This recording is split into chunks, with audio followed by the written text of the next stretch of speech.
안녕하세요. 사연에 빠지다의 DJ 민영입니다.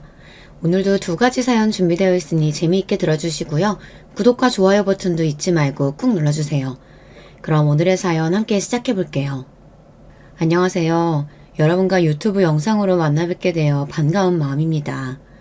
배운 데 없이 막대기에 자라 버릇없는 사람을 보면 흔히들 하는 말이 있죠. 저 아비 어미도 모르는 놈의 자식. 어린 시절 반 친구가 날 먼저 때려서 싸웠는데 그 친구 엄마는 날 보며 이렇게 욕했습니다. 세어나 보니 부모가 없는 운명을 짊어졌을 뿐인데 부모가 없이 자란 놈이라고 손가락질 당해야 하는 인생은 가혹하기만 했죠. 물론 그러한 제 신사한탄이나 하자고 여러분 앞에 사연을 쓰고 있는 건 아닙니다. 전 만인이 부러워하는 을사가운을 입는 사람이고 두 자녀와 아내가 있는 가장으로 잘 살고 있거든요. 저런 세상 사람들 욕 듣기 싫어서 악을 쓰고 살아왔던 노력의 대가입니다. 전 세상에 증명해내고 싶었습니다. 부모 모르고 자란 사람도 충분히 능력 있고 하자 없는 사람일 수 있다는 것을요. 그럼 어떻게 제 이야기를 한번 들어보시겠습니까? 환감이 넘은 남자가 무슨 연유로 이 유튜브를 알게 되었냐고요? 사실 이 채널을 알게 된 것은 아내의 영향이었습니다.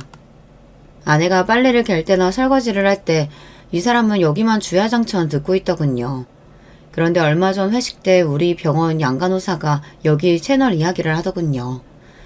그녀는 우리 병원에서 오랜 시간 근무하며 서로의 가정사도 대략 알고 있는 그런 동료입니다. 원장님 사연도 누구 못지않게 기막혀요. 어떻게 한번 여기 유튜브에 원장님 사연도 보내보세요. 갑자기 저보고 생전 안 해본 장문을 하라니 고교 시절 이후로 써본 적 없는데 말이죠. 하지만 동틀 무렵부터 서재에 앉아 지난 세월을 돌이켜보고 글로 쓰는 이 시간은 의외로 즐겁더군요. 열흘가량 애써가며 글을 쓰다 이렇게 제 사연을 보내게 된 거죠. 그러니 실력이 없더라도 너그러이 이해해 주시기 바랍니다. 3살의 저는 서수원 버스터미널에 버려졌습니다. 8살 때부터 키워주신 수녀님은 코끼리 무늬의 작은 네일을 보여주며 저에게 말씀하셨죠. 수각이는 누군가가 이렇게 예쁜 옷을 입혀줄 만큼 사랑받고 태어난 아이야. 부모님께서 어떤 사정이 있으셔서 버려졌다지만 말이야. 앞의 위로보다 뒤에 버려졌다는 표현이 더 제 마음에 와닿았죠. 초등학교에 입학하기 전까지 수녀님과 보육사가 운영하는 작은 쉼터에서 자라다가 전 보육원으로 입소하게 됩니다. 원래 있던 쉼터와 달리 규모도 크고 딱딱하고 차가운 분위기였죠. 사기 밥그릇에 먹던 밥을 철로 된 식판에 담아서 먹을 때마다 집안 이때기보다는 기숙학교에서 지내는 기분이었어요. 하지만 그것이 나쁘지만은 않았습니다. 제 친구 성철이를 만나게 되었거든요. 학교 끝나고 마음 맞는 애들끼리 고철산 근처에서 놀다 그만 종아리가 찢어지는 사고를 당하고 말았습니다. 너무 아파서 눈물까지 흘렸지만 위험한 데서 마음대로 놀았다고 혼날까봐 원장님이나 보육원 선생님들에게 이야기하지 못했어요. 너 다리에 피가... 성철이는 쪼르르 원장님에게 제 다친 사실을 고해바쳤고 바로 원장님의 꿀밤이 제 머리통으로 날아왔죠. 화를 내는 원장님 손을 잡고 바로 인근 작은 의원에 가서 응급처치를 받았습니다. 심하게 다쳤는데 아빠한테 진정 말씀드리고 병원에 왔었어야지. 아빠 아니에요. 우리 보육원 원장님이세요. 나도 아빠가 없이 자랐어. 전쟁통에 아비 없이 큰 놈들이 어디 한둘일까? 그래도 이렇게 을사라도 되었지 않았냐? 네 부모가 있든 없든 아플 때는 병원에 오는 거야. 알겠니? 하얀 수염이 가득난 그분 말씀에 왜 눈물부터 나는지 사내 아이가 창피한 줄을 모르고 엉엉 울었습니다. 그때부터였는지 모릅니다. 의사가 항상 제 동경의 대상이 되었고 다행히 공부머리는 타고났던 전 의대 진학을 목표로 달려왔습니다. 고아라는 이유 하나만으로 누구나 나를 어찌나 색안경을 끼고 보는지 그 시선들은 절 아프게 했습니다. 그렇지만 그 의사 선생님에게 그렇게 오만하고 고압적이던 보육원 원장님도 연신 허리를 굽히며 응대해 주더군요. 출생으로 시작된 모멸감에서 벗어난 길은 오로지 의사로 성공하는 것뿐이다. 그때부터 저에게 꿈이라는 것이 생겼죠. 내 친구 성철이도 공부를 아주 잘하는 녀석이었습니다.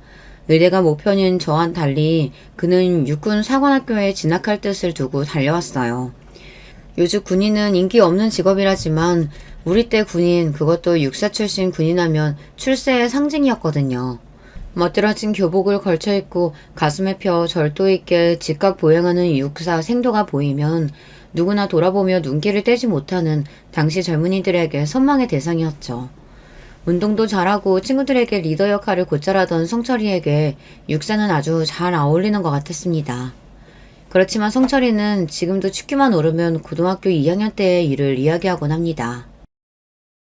내가 말이지, 부모 밑에서 안 자랐다고 해도 어디서 끌려본 적이 없는 놈이야. 근데 그때 처음 현실의 벽을 느꼈다. 고1 담임이 불러서 날 조롱까지 하더구라. 넌 근본도 모르는 고하지 않냐? 거기는 이놈아 사돈의 8촌까지 탈탈 털어서 혹시 북계에 연루된 자가 있는지 신원조사까지 해서 입학 허가해주는 대단한 곳이야. 그런데 핏줄도 모르는 고아인 네가 무슨 육사니? 아직도 네가 언감생심 헛꿈 꾸고 있다는 거 모르겠냐? 내가 운동을 못해, 공부를 못해. 그 어떤 놈하고 붙어도 자신이 있었는데 담임의 고아라는 한마디에 아무 대꾸도 못하겠더라. 날 낳아준 얼굴 모르는 부모랑 세상이 원망스러워서 그날 나 처음 술에 입 대봤다. 그래서 네가 지금 이렇게 말술이 되었구나. 우리는 함께 보며 웃어댔겠습니다. 그렇지만 절친인 제가 저놈 속을 모르겠습니까? 성철이는 그날 이후 육사를 단념하고 경찰대학으로 진로를 변경했습니다. 경찰에 입문한 뒤 강력계 형사의 길만 걸어온 그는 몇 년 전 총경 직급으로 경찰에 꽂힌 서장까지 됐죠. 불알 두 쪽만 달고 세상에 나온 아이들이 한 녀석은 경찰서장, 그리고 한 녀석은 정형외과 개원을 하고 있으니 이 정도면 꽤 성공한 인생입니다. 전 언제나 같이 밥 먹고 일상을 이야기할 가족이 그리웠는데 제가 레지던트를 하던 시절에 지금의 아내를 만나게 되었죠. 담당하는 병실에 어느 여자 환자분을 간호하느라 매일같이 병원을 오가던 한 아가씨였어요. 그 환자분은 폐렴으로 입원한 70대 노인이셨는데 자기 딸도 아니고 손녀딸이 매일 간호하러 오는 모습에 왠지 눈길이 갔습니다. 물론 또 저희 아내가 곱기도 했지만요. 하루는 그녀가 옥상 휴게실에서 전화하며 심각한 얼굴로 있길래 못 본 척 지나가 주려고 했습니다. 그런데 지나가는 내 팔을 갑자기 확 잡더군요. 왜 그러십니까, 보호자분? 우리 할머니 정말 폐암이에요? 얼마 못 사신다고 들었어요. 안 돼요. 저 키우신다고 고생만 하시다 이제 좀 살만해진 분인데 선생님 좀 살려주세요. 마음은 난감했지만 그녀를 진정시키고자 이야기를 들려주었습니다. 일찍 여인 엄마 대신 할머니가 엄마처럼 키워주셔서 자기는 잘 자랄 수 있었다고요. 아버지는 할머니가 이렇게 아프신데 해외에서 일한다며 당장 오지도 못한다네요. 적어도 아빠 얼굴 볼 때까지만이라도 할머니 살게 해달라고 저를 붙잡고 사정했습니다. 그렇게 말하는 그녀의 마음이 똑똑히 전해졌어요. 아니, 그날부터 제 마음에 들어온 그녀를 제 아내로 삼고 있었는지도 모르죠. 제 아픈 부모 모시기도 꺼려서 병원에 버리고 가는 사람들이 종종 있습니다. 그런 요즘에 이렇게 효심 가득하고 착한 처자라니. 다행히 아내의 할머니는 장인어른이 귀국하셔서 얼굴도 뵙고 제가 결혼 인사드릴 때까지 잘 계셔주셨습니다. 아쉽게도 손녀딸 결혼식 올리기 전에 눈을 감으셨지만요. 이렇게 심성도 얼굴도 고운 아내 덕에 큰아들 작은딸과 함께 제 가족이 생겼습니다. 지금은 나이도 들고 몸매도 별반 아주마라고 다를 바 없는 보통의 중년 여성이지만 저에게는 가정을 선사해준 고마운 사람입니다. 그리고 제가 의사 월급이 신청치 않은 시절에도 제 옆에서 묵묵히 우리 가정을 건사해준 사람이거든요. 의사 생활이 아주 많이 바빠서 아이들과 함께 놀아주고 많은 시간을 보내주지는 못했지만 가끔 아이들 등학교 때 손잡고 같이 가준 날이 있었어요. 제가 옛날부터 꿈에 그리던 일이었거든요. 친구들이 엄마 손, 아빠 손 잡고 학교에 걸어오는 모습이 너무 부러웠는데 이제 내 자식에게 그렇게 해줄 수 있는 아빠가 되어 마치 한이 풀리는 것 같았습니다. 뭐 자상하고 세심한 아버지는 못 되었을지 몰라도 가족에 대한 책임감만큼은 누구에게 지지 않을 아버지라고 자부합니다. 물론 우리 자식들의 의견과 달리 저 혼자 하는 생각일 수도 있겠죠. 아이들 먹거리며 교육에 전념한 아내 덕분에 애들은 건강하게 잘 성장해서 대학까지 무사히 마쳤습니다. 아들은 저와 동문이 대학교를 졸업하고 행정고시에 합격해서 공무원이 되었고 결혼까지 해서 분가해서 살고 있어요. 다만 딸은 대학교는 명문 여대를 잘 갔는데 언젠가부터 애가 삐뚤어지고 제멋대로 살기 시작했어요. 학교 다닐 때 사춘기랍시고 반항 한 번 없이 착실하고 바르게 커온 딸의 뒤늦은 방황은 저에게 낯설었습니다. 밤늦도록 술 마시고 들어오고 어느 날 외박하고 들어온 딸의 팔과 목덜미에 있는 문신을 보고 전 기겁하고 말았어요. 문신이라니, 너 이거 피부에 얼마나 악영향을 미치는지 알기나 하냐? 지울 때는 더 해롭다고? 걱정 마세요. 안 지워요. 아빠는 쌍팔년도도 아니고 지금 어느 때인데 고작 문신 가지고 길길이 화를 내세요. 이렇게 답답하게 구니까 내가 집에 들어오기도 싫은 거야. 딸은 저와 그리고 아내까지 투닥투닥 하더니 급기야 독립해서 나가 살겠다고 했습니다. 여자애가 밖으로 놔두는 것이 걱정된 저는 반대했지만 아내는 한숨을 쉬며 절 설득하더군요. 여보, 자식이란 원래 뜻대로 안 되는 법이지 않아요. 매일 이렇게 싸우다간 우리 진짜 원수 되겠습니다.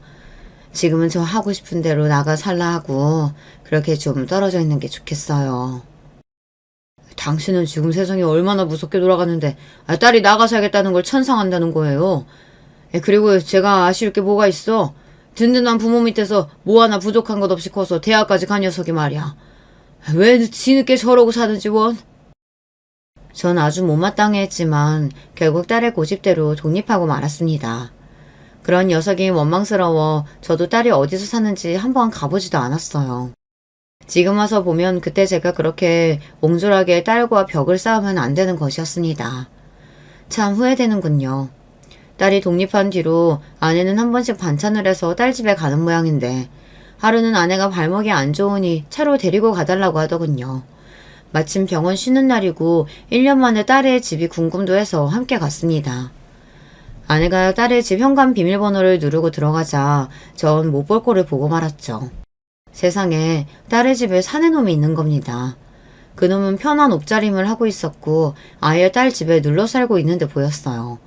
그거를 보자마자 뚜껑이 열리면서 전 소리부터 질렀습니다. 이 자식이 여기서 무슨 짓거리야? 감히 부모도 모르게 동거를 해? 저와 아내를 보고 깜짝 놀란 남자애는 허둥대며 옷을 제대로 갖춰 입고 무릎을 꿇고 앉았습니다. 하지만 딸은 그 남자에게 이야기했죠.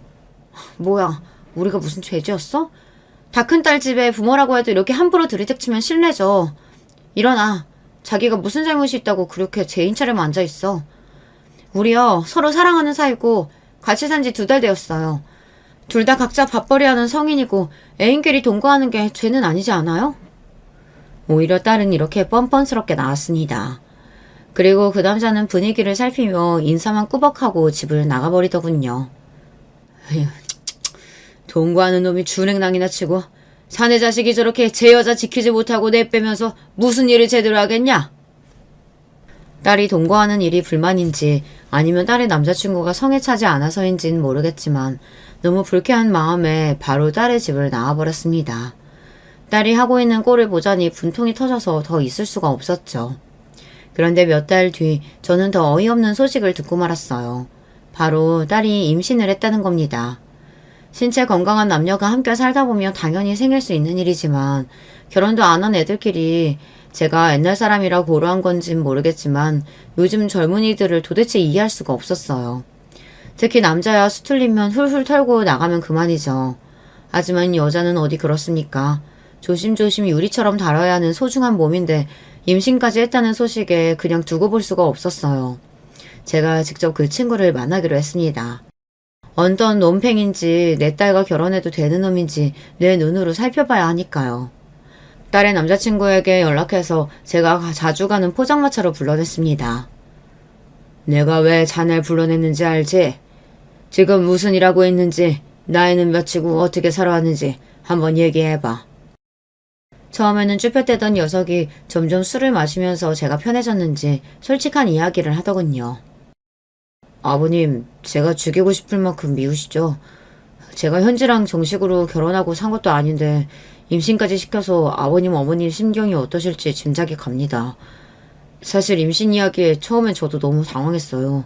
조심한다고 했는데 이렇게 되고 보니까. 그래서 너도 어떻게 해야 할지 모르겠단 얘기냐? 저는 하고자 하는 계획이 명확합니다. 한 번도 현지를 가볍게 생각해 본 적이 없어요. 늘 결혼하고 싶은 여자로 소중히 대했고 지금도 변함없습니다. 다만 현지는 아직 저하고 결혼하려는 확신도 없고 아이를 낳겠다고 결정도 못해서 기다려주는 중이에요. 현지가 제 아이 낳도록 아버님께서 설득 좀 해주시겠습니까? 어라. 녀석은 생님 같던 첫인상과 달리 꽤 남자답고 책임감 있는 모습을 보여주었습니다. 4년제 대학을 나와서 회사의 영업부서에 있는 샐러리맨으로 이 정도면 딸과 결혼해도 괜찮겠다는 확신이 섰어요. 그래서 저도 현지에게 생긴 아이를 낳고자 설득했고 그해 겨울에 제 딸은 결혼식을 올렸습니다. 한동안 딸네 부부는 별일 없이 잘 사는 것 같았어요. 다만 우리 집에서 내세운 원칙, 한 달에 한 번은 친정집에 와서 가족 식사를 하는 것이었죠. 저 역시 아무리 바빠도 그날만큼은 다른 일을 잡지 않았지만 아무리 생각해도 좀 의아한 날이 있었습니다. 약속에 딸은 안 오고 사위 혼자만 방문한 것이죠. 현지는 뭐하고 자네만 왔나? 현지는 잔업 있다고 오늘 회사에 출근했어요. 그렇다고 가족 약속을 미룰 수 없다고 저만이라도 가라면서 현지가 어머님 좋아하시는 튤립꽃까지 사다 주었네요. 사위는 무한한 듯 웃어넘기며 아내에게 튤립 꽃다발을 안겨줬습니다. 혹시 자네 부부싸움에서 혼자 온 건 아니겠지? 제 질문에 사위는 당황하며 손사래를 쳤어요.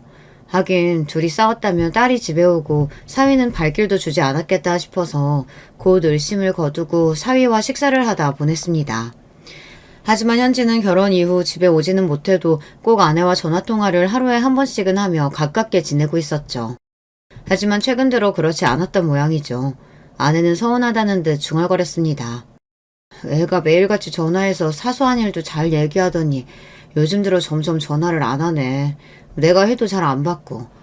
아마 우리 태어난 손주 돌보느라 바빠서 그런 거겠죠? 그러면 궁금하면 직접 집에 찾아가면 되지. 혼자 속 끓이면 답답하지 않아?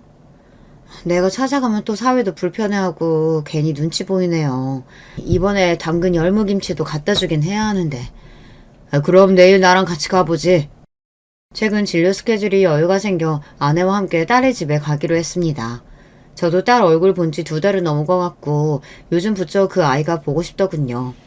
딸 준다고 아내가 만든 음식을 양손 무겁게 들고 딸 집에 도착해서 현관문을 두들겼습니다. 이윽고 현관문에서 제 딸이 나왔죠. 하지만 제가 기억하는 동글동글한 얼굴에 생기 넘치는 표정의 딸이 아니었어요. 초췌한 얼굴에 어두운 표정으로 나온 현지는 갑작스러운 우리의 방문에 꽤 놀라했습니다. 얘, 너 어디 아프니? 얼굴이 너무 안 좋네. 일단 반찬 많아요. 냉장고에 넣으면서 설명해 줄 테니까 부엌으로 우선 가자. 아내가 딸을 데리고 부엌으로 가는 그 뒷모습을 본 저는 한 가지 이상한 점을 발견했습니다. 딸애는 부자연스럽게 다리를 절뚝이며 걸었고 허벅지와 팔 안쪽에 다발적 상처도 보였기 때문이죠. 떠올리기 싫었지만 의사적 소견으로는 타박상, 그것도 사람에 의해 발생한 외상으로 예상되었습니다. 애써 부정하며 저도 같이 부엌에 들어가 식탁에 앉았는데 한편에 놓여있던 약봉투가 보였어요. 딸이 처방받은 약은 꽤 많은 양이고 그 안에 든 연고며 약을 보는 순간 단순한 증세가 아닌 것 같았죠. 몰래 약봉투에 쓰여져 있는 처방전을 발부한 정형외과 연락처를 메모했습니다. 그리고 베란다에 나가서 병원에 전화해서 딸의 병명을 문의했어요. 질병에 관련된 사항을 본인 외에 알려주는 것은 개인정보보호법상 불가하다고 병원에서는 거절했습니다. 의료인으로서 이는 당연하고 또 제가 예상했던 반응이었죠. 하지만 그렇다고 해서 제가 물러설 수 없었습니다. 네, 이해합니다. 전 명일동에서 정형외과 하고 있는 개원이고요. 물론 환자 개인정보긴 하지만 그 환자가 바로 제 자식입니다. 아무래도 딸에게 안 좋은 일이 있는 것 같은데 도통 입을 열지 않아서 걱정이 큽니다. 혹시 언제부터 어떤 사유로 딸이 내원했는지요? 이렇게 진심으로 호소하니 병원에서는 딸의 치료 기록에 대해 알려주었습니다. 동거하던 시절부터 분기별로 한 번씩 크게 다쳐서 왔다고. 그런데 최근 들어서는 병원 오는 횟수가 늘었으니 혹시 가족 문제가 아닌지 잘 봐달라는 당부까지 덧붙이더군요. 우리 애를 이렇게 만들 사람은 오직 한 명뿐이었습니다. 그 자식에 대한 분노에 휩싸여서 경직된 얼굴로 딸의 앞에 서서 근엄하게 물었습니다. 너 다리도 절고 금멍자국하며 도대체 널 다치게 한 게 누구냐? 딸은 한사코 그냥 넘어진 상처라며 넘어가 달라고 하더군요. 이미 네가 다니는 병원에서 모든 사실을 들었다고 하니 그제야 딸은 오열하며 사실을 이야기했습니다. 우리 그이가요. 평소에는 좋은 사람인데 술에 취하면 좀 마초적으로 변해요. 평상시에 나누는 대화처럼 내가 조금이라도 대들면 다혈질적으로 화내거든요. 원래는 집안에 물건 던지거나 벽을 자기 주먹으로 치는 게 대부분이었는데 자기도 흥분을 주체하지 못하고 제 몸에 손까지 대고 말았어요. 아니 이게 무슨 소리야? 정서방한테 네가 맞고 자랐다는 얘기냐? 좀 더 자세하게 말해봐. 사실 그동안 저 정서방한테 여러 번 맞았어요. 처음에는 머리 꿀밤이나 팔 등을 찰싹 때리는 가벼운 수준이었거든요. 그런데 아기 낳고 끊기로 했던 담배를 다시 피는 것 같아서 제가 잔소리를 좀 했어요. 또 담배 피면 그땐 진짜 이혼이라고. 그러니까 갑자기 그가 절 밀쳐서 소파 테이블에 부딪혀서 전 그대로 쓰러져 버렸어요. 골반뼈가 다쳐서 지금 절뚝거리는 거예요. 우라질, 그 자식이 감히 내 딸을 건드려? 당장 짐 싸라. 왜 그런 자식을 참아주고 살고 있는 거냐? 아니에요. 우리 아이는 어쩌고요. 애 때문이라도 저 그 사람이랑 못 헤어져요. 그리고 그 사람 술 마시고 한 번씩 돌 때만 그래요. 평소에는 둘도 없이 자상한 남편이란 말이에요. 진심이냐 너? 정말 그렇게까지 정서방을 사랑해? 급기야 딸은 오열을 넘어서 두 팔을 감싸며 오들오들 떨면서 이야기했어요. 아마도 깊은 두려움에 휩싸인 사람처럼 말이죠. 사랑이 아니에요. 옛날에 사귈 때부터 그 사람이 저한테 많이 집착했어요. 만약 자기를 버리면 식칼 두고 찾아올 거래요. 나, 엄마, 아빠, 그리고 우리 애기까지. 마지막으로 자기도 확 죽어버릴 거라고 협박을 매일 해요. 그걸 나고 싶지 않으면 도망칠 생각도 하지 말라고. 어디에 말도 하지 말라면서요. 그래서 엄마 아빠한테도 말 못했다고요. 하지만 저 너무너무 무서워요. 이렇게 가정폭력으로 다쳐서 병원에 오는 여자 환자들을 종종 보곤 했지만 설마 내 딸까지 이렇게 살 줄은 꿈에도 몰랐습니다. 그런 사이코 자식이 내 딸 목숨줄을 잡고 있다는 줄도 모르고 아버지라는 사람이 편하게 살고 있었다뇨. 못 가겠다고 버티는 딸을 억지로 끌고 손녀와 함께 우리 집에 데려왔습니다. 그리고 전 아내에게까지 괜히 화를 냈어요. 왜냐하면 정말 돌기 직전에 속상한 기분이었기 때문입니다. 당신은 현지가 이 지경이 되도록 아무것도 모르고 있었던 거야? 도대체 엄마라는 사람이? 사실 나도 알고 있었다고요. 놀랍게도 아내는 이런 말을 하는 겁니다. 현지가 그렇게 살고 있다는 것을 알면서도 아니 왜 도대체 그대로 둔 거지. 전 아내를 이해할 수가 없었어요. 하지만 사내들이란 다 그럴 수 있는 거 아닌가요? 당신도 젊을 때 그렇게 실수로 나한테 손 댔었잖아요. 현지한테도 그랬어요. 너희 아빠도 그런 적 있다고. 그 일만으로 바로 갈라서서 이혼녀 딱지 달고 사느니 정서방 고쳐서 한번 살아보자고. 나라고 맞은 딸한테 그런 얘기까지 해야 하는 심정이 편했던 줄 알아요? 그리고 아내는 더 이상 말을 잇지 못하고 방에 들어갔습니다. 방에서는 아내의 대성통곡하는 소리가 들렸죠. 별 지랄 맞은 게 다 내 딸한테 대물림되는구나. 아이고 내 팔자야. 마치 둔기를 머리로 얻어맞은 기분이었습니다. 혈기왕성하던 시절 아내에게 실수했던 지난날이 떠올랐기 때문이죠.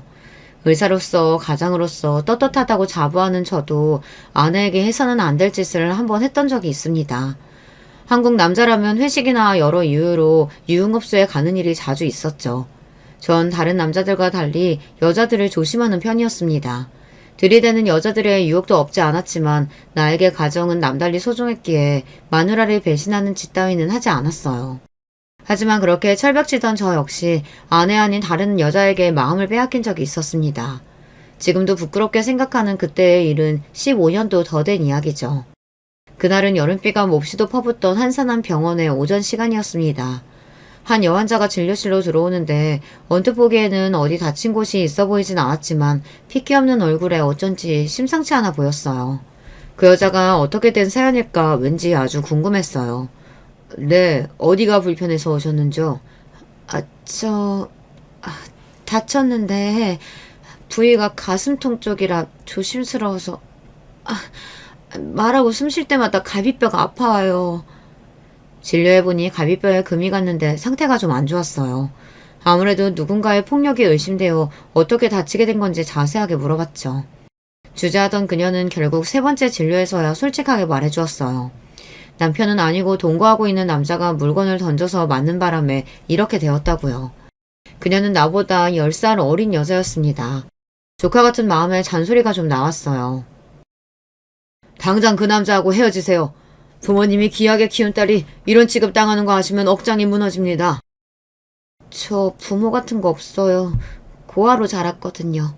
지금 남자친구가 제 유일한 가족인걸요.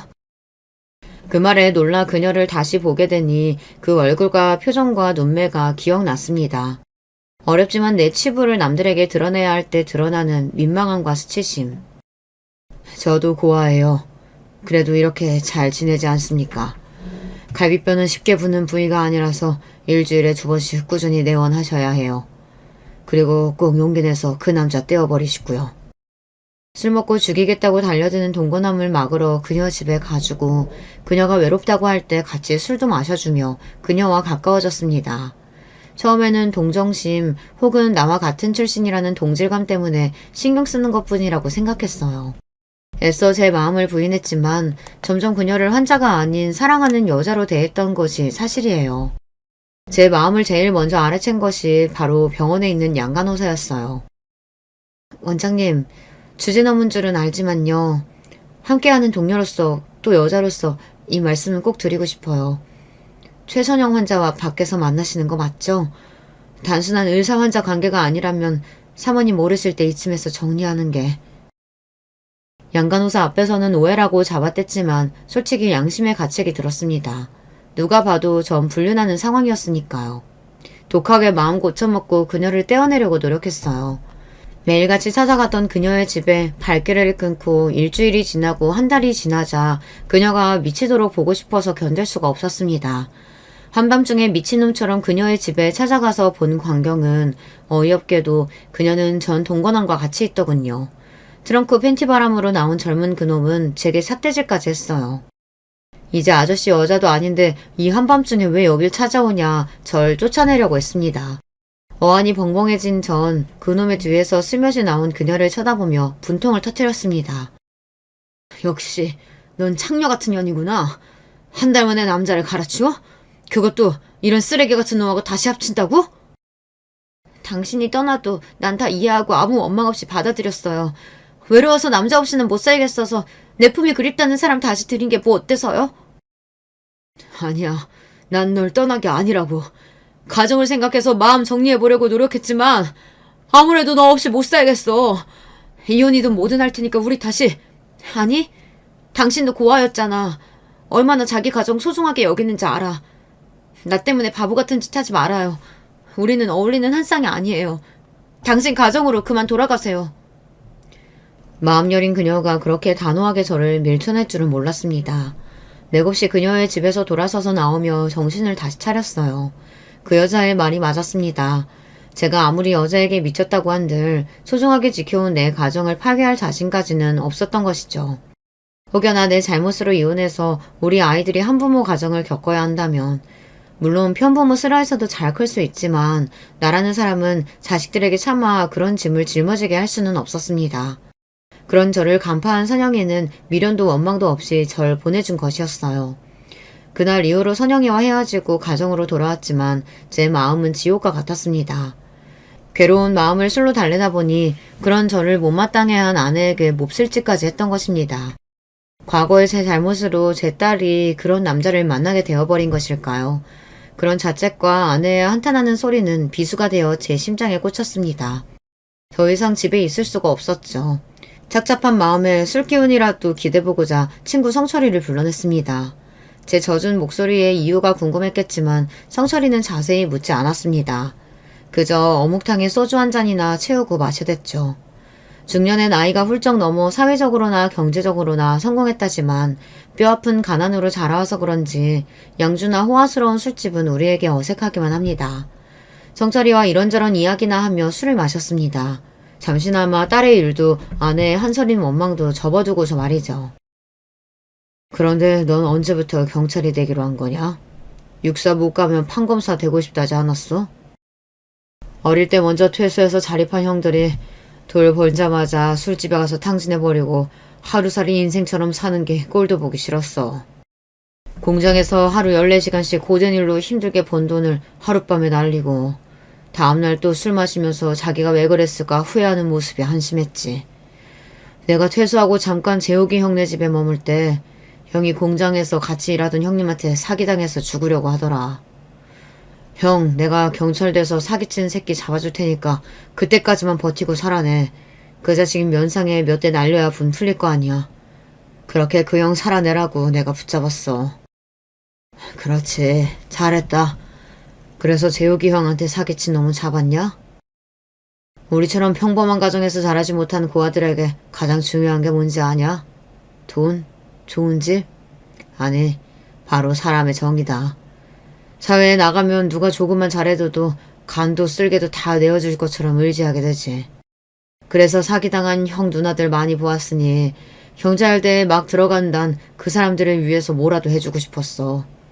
평범한 사람들은 힘이 되어줄 때가 많잖아. 난 우리같이 자라온 사람들의 유일한 동화줄이 되어주고자 했는데 재욱이 형 사기친 놈 잡기는커녕 나중에 그 형 본인이 폭력 전과로 입건되더라. 고아 출신이 너나 나나 성공하기란 바늘에 구멍 뚫기야. 술이 좀 들어가니 딸이 사회에게 당했을 몹쓸 장면이 떠올라서 분노가 치밀었고 견디기 힘들었습니다. 그리고 경찰이 돼서 사람한테 못될 짓 하는 놈들 벌주는 상철이가 부러워졌죠. 그렇구나. 근데 그래도 네가 나보다 낫다. 범죄자들 쓸어담는 경찰, 그것도 서장님이 되었으니. 난 내 딸 하나 제대로 지켜보지 못하는 못난 아비건을. 제 말에 성철이는 마시던 소주잔을 내려놓고 날카로운 눈으로 저에게 물었습니다. 그게 무슨 말이냐? 딸 하나 지켜주지 못했다니 결혼한 현지 얘기야? 이럴 때는 너처럼 경찰 돼서 응징하고 그러고 싶은데 나는 사람 살리는 기술만 배운 놈이지 않냐. 사실은 제가 목격했던 일은 물론이고 현지가 그간 사위에게 당했던 일을 성철이에게 털어놓았습니다.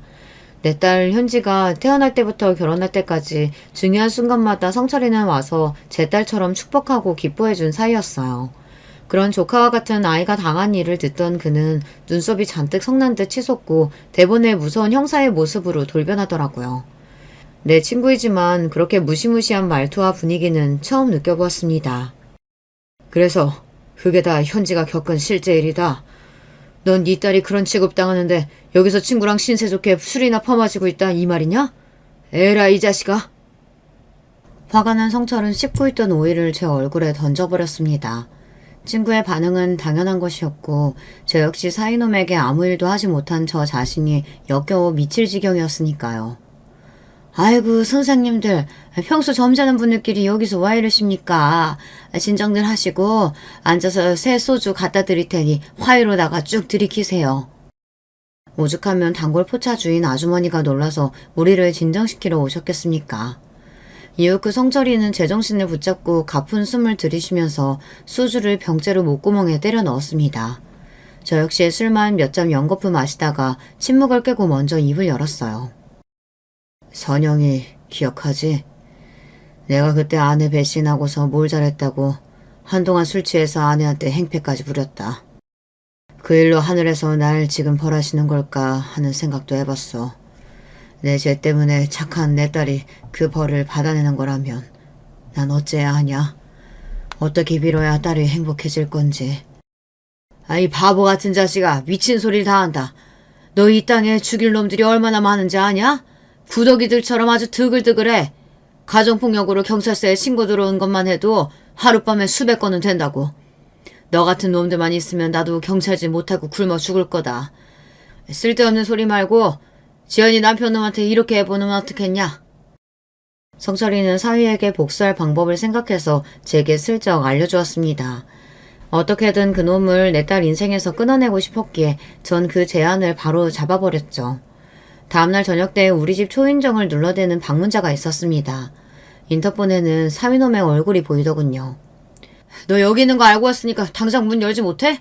장모님, 집사람과 내 애 보내주세요. 이러다 진짜 큰일 치릅니다. 네? 저녁 7시밖에 안 된 시각에 그 자식은 이미 잔뜩 취해서 우리 집에서 난동을 부리고 있었습니다. 두려워하는 딸과 아내에게 무슨 일이 벌어지더라도 절대 문을 열어주지 말라고 당부하고 혼자 나와 대문을 열고 사위를 대면했죠. 아마 제가 집에 있는지 예상치 못했던 건지 절 본 그는 흠칫 놀라더니 이내 표정이 둘변해서 겁박하기 시작했습니다. 처음 현지랑 동거할 때부터 절 못마땅해 하셨죠? 하지만 난 당신 딸과 결혼해서 새끼까지 낳았어. 아무리 아비라도 이젠 나한테는 현지 앗아가지 못할걸?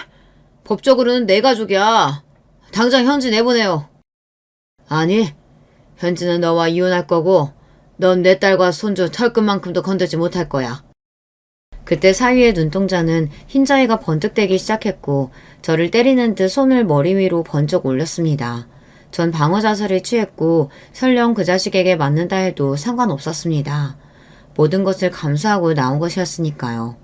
그때였습니다. 누군가가 나타나서 사위의 팔을 뒤로 비틀어 버렸어요. 누구야? 팔 아파 죽겠다고. 좀 놓아보라고. 어둠 속에서 얼굴을 내민 남자는 여전히 사위의 팔을 뒤틀고 있었고 저를 보며 싱긋 웃으며 인사했습니다. 안녕하십니까, 이수강 선생님.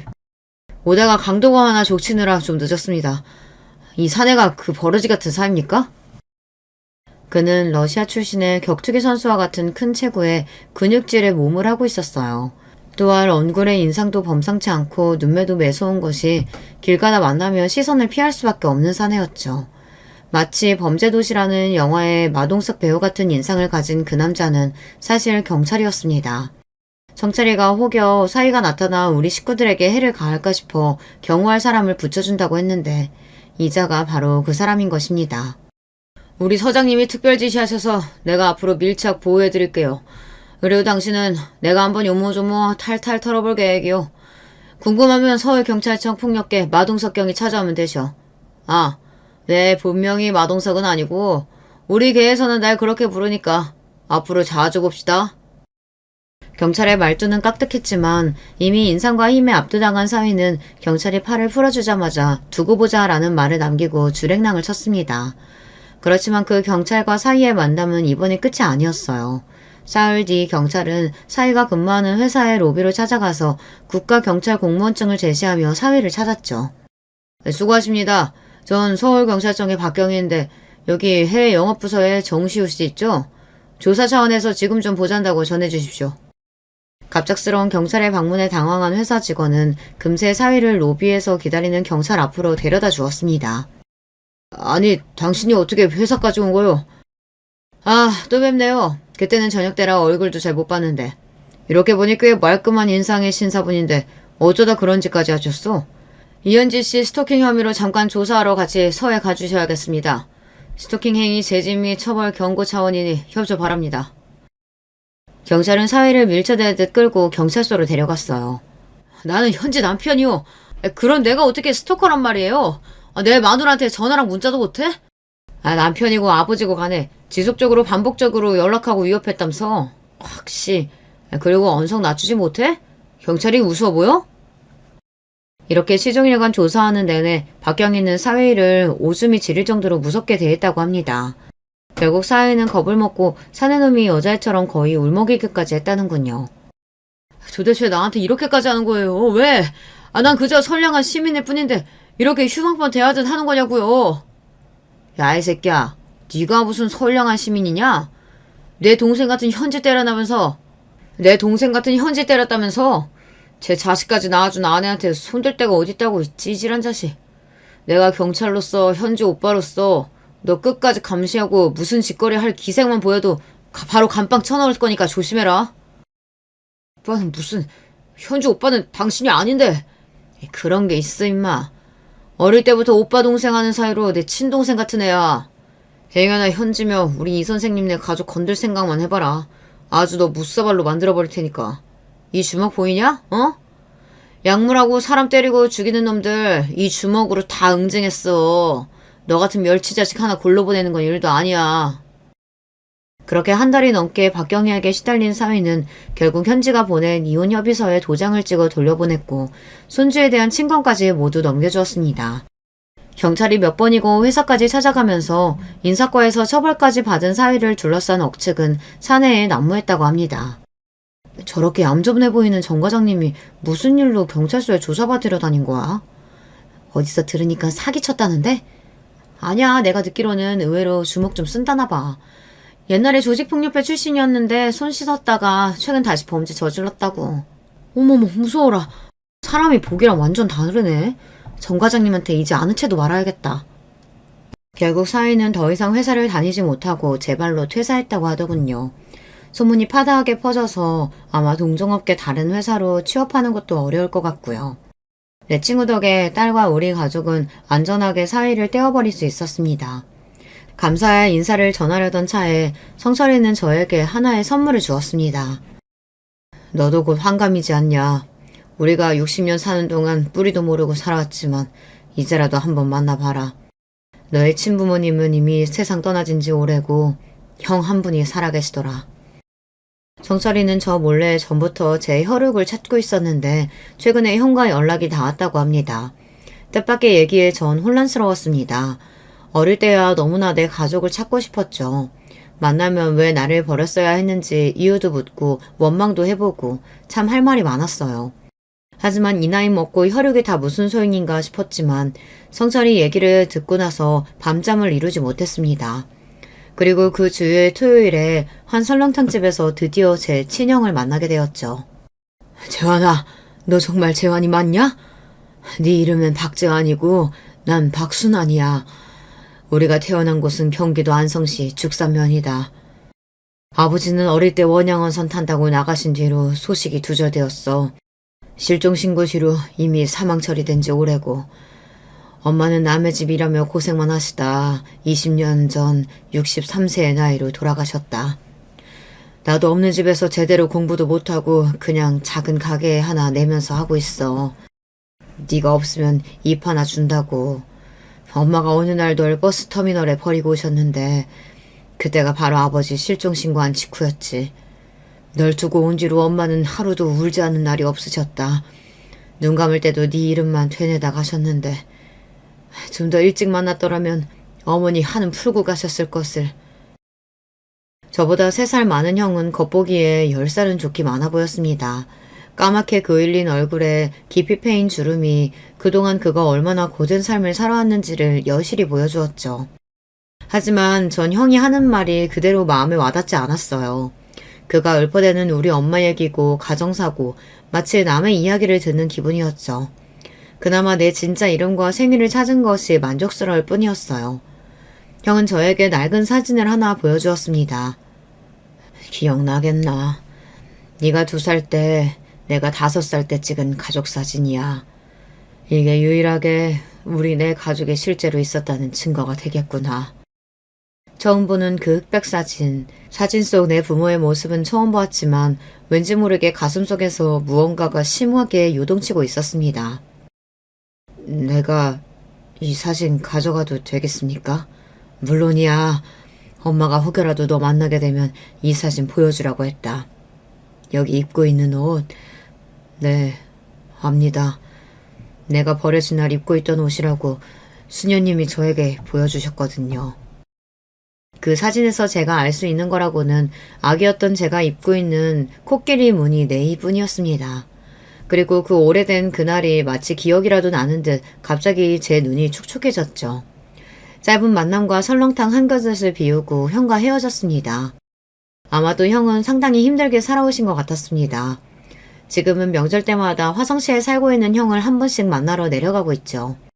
나에게도 이제 명절에 찾을 피부치가 있다는 사실이 그저 고마울 뿐이에요. 형과 만나고 집에 돌아오면서 동행해준 성철이에게 고마운 마음이 들어 물끄러미 쳐다봤습니다. 형이라도 만나봤으니 그나마 다행이다. 이제 한 풀렸냐? 어때? 경찰서장 친구 덕 처음으로 본 소감이? 처음이라니. 내 딸 일도 그렇고 네가 참 내 은인이다. 정말 고맙다. 그런데 너는 네 가족은 찾아봤냐? 나라고 왜 안 찾아봤겠냐? 지금 하늘 아래 안 계시더라. 아무도. 그는 더 이상 말을 잇지 못했습니다. 이미 자신의 핏줄을 찾아보았지만 나에게조차 말하지 못할 어떤 사연이 있는 것 같아 전 다시 묻지 않았어요. 진짜 가족 만나보고 나면 내가 고아인 이유를 찾을 줄 알았어. 그 이유라도 이해되면 날 버린 엄마를, 가족을 용서할 수 있을 줄 알았는데 용서고 이해 구간에 그냥 마음이 헛헛하기만 하구나. 지금 내 가족들에게 최선을 다하고 싶은 마음뿐이야. 그래, 우리도 벌써 반평생 넘게 살았다. 이제 우리도 은퇴하고 노년으로 접어들겠지. 그러니 이제 그만 털어버리자고. 우리를 한평생 지겹게 따라다닌 고아라는 결핍. 그 하늘 말이야. 친구 녀석의 말이 맞았습니다. 어쩌면 고아라는 꼬리표는 남들이 지어준 게 아니라 제가 끝내 놓지 못하고 있는 것일지도요. 이 나이에 제가 고아라는 것이 무슨 의미겠습니까? 주변에 부모님이 계시던 친구들도 모두 잘 보내드리고 도리어 친구 중 몇 명은 병으로 사고로 세상에서 없어진 마당에 말입니다. 하지만 아직도 성철이랑 고아 시절 이야기를 하고 고아라서 이 악물고 살았던 세월에 대한 연민과 보상 심리가 아직 남아 있었던 것일 것 같아요. 그래서 이제 모두 털어버리려고 하고 있습니다.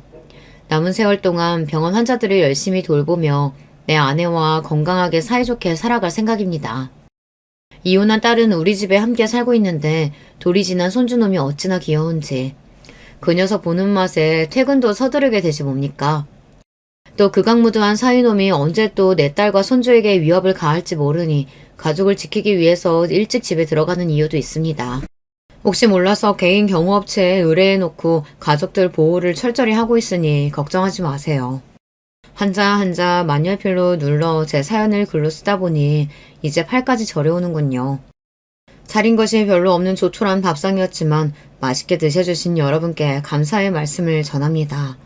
늘 여러분 가정의 건강과 가족들의 화목이 함께 하시길 기원하며 전 이만 인사드리겠습니다. 그럼 여러분 안녕히 계십시오.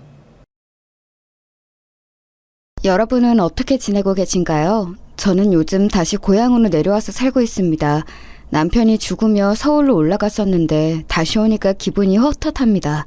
남편하고 힘들게 아이들을 키운 기억도 나고 하늘로 간 남편이 그립기도 해요. 고향을 생각하면 참으로 복잡한 마음이 드는데 여러분도 그러신가요?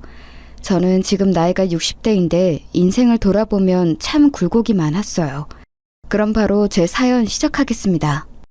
애미야, 거기서 뭐하고 있는 거야? 빨리 와서 네 시아버지랑 남편이 힘들게 잡아온 생선 정리해야지. 아유, 느려 터져서 보기만 해도 답답해. 어머님, 잠시만요. 막내 기저귀만 갈고 바로 갈게요.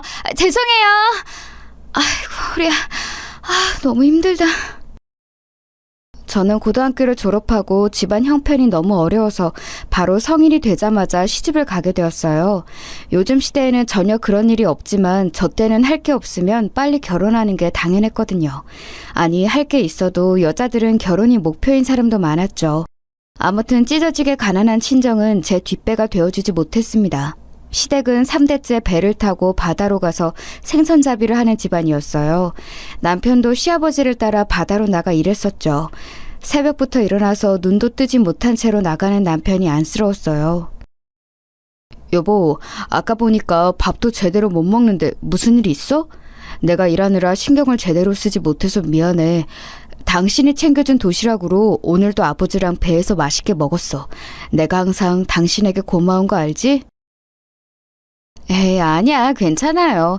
그냥 애들이 말을 안 들어서 힘드니까 그런 거지. 우리 애들이 무려 5남매잖아. 그래도 애들 다 키우면 뿌듯하겠지? 언제 다 클까 싶기도 하고. 그럼 당연하지. 나도 잘할 때는 몰랐는데 다 크니까 형제가 있는 게 그렇게 든든할 수가 없더라. 혼자 집에서 집안일하고 애들 키우느라 당신이 고생이 많아. 항상 고마워. 남편하고 저는 무려 5명의 아이를 낳았습니다. 저 때는 자식을 많이 낳는 것이 당연한 시대였어요. 문제는 남편이 바다에 가서 일하느라 워낙 바빴습니다. 그래서 저는 혼자 집에서 아이를 키우며 집안일을 하느라 정신이 없었어요. 아유, 반찬 이게 뭐니? 너네 친정에서 배운 음식이라곤 이런 멸치볶음, 두부조림 이게 다야? 너 같으면 이런 반찬하고 밥을 먹고 싶겠어? 어머님, 입맛에 안 맞으세요? 죄송해요. 제가 신경 쓴다고 썼는데 아직 많이 부족해요. 내일은 더 맛있게 만들게요. 혹시 드시고 싶은 거 있으세요? 있으면 해주려고? 또 소금 잔뜩 넣어서 짜서 못 먹게 하거나 한강물처럼 밍밍해서 아무 맛도 안 나게 할 거잖아. 너는 그래도 시집 온 지 몇 년이 지났는데 아직도 이렇게 서툴러? 죄송해요. 저도 열심히 한다고 한 건데 다음번에는 더 잘할게요. 그러니까 너무 노여워하지 마세요. 남편하고는 아무 문제가 없었는데 시어머니와 고부 갈등은 아주 심했습니다. 시어머니는 저를 대놓고 싫어하셨어요. 차라리 이유가 있으면 제가 고치기라도 했을 텐데 그런 것도 아니었습니다. 시어머니는 그냥 며느리인 제가 싫으셨던 거예요. 그래서 괜히 꼬투리를 잡아 저를 괴롭혔습니다. 심지어 시어머니는 우리 자식들도 성별로 차별하셨어요.